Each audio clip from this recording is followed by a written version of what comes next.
BBC World Service.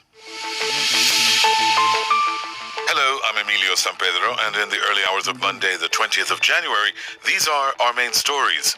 Reports from the Libya summit in Berlin indicate that several key decisions have been made, including an agreement on how to implement the proposed UN weapons embargo.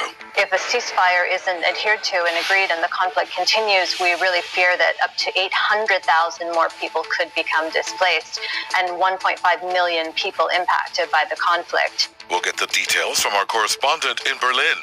The British Prime Minister and the Queen have welcomed the deal reached with the Duke and Duchess of Sussex, allowing them to step back from their royal duties. But it was criticized by Meghan's estranged father. Also in this podcast, the space company SpaceX successfully launches its test capsule that would transport astronauts to the International Space Station. And we get the views of an Aboriginal expert on the Australian wildfires. Since the death of its former leader, Muammar Gaddafi, in 2011, Libya has been in an almost perpetual state of conflict. Now an international summit on the country's future is considering how to bring that violence to an end.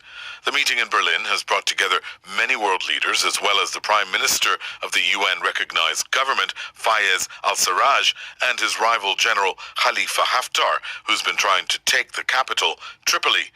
Misty Buswell is with the aid organization International Rescue Committee. She said agreeing a truce was critical.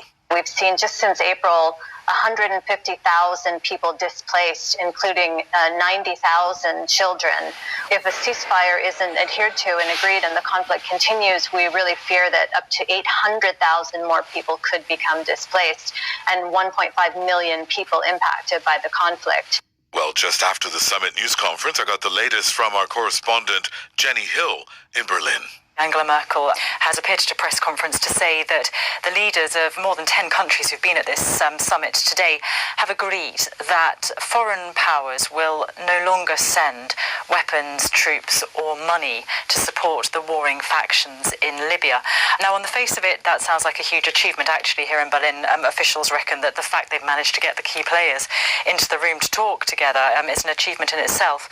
What's important to remember about the Libyan conflict is that it's become so much more volatile and complicated than two warring factions wanting to run the country. Both of those factions are supported militarily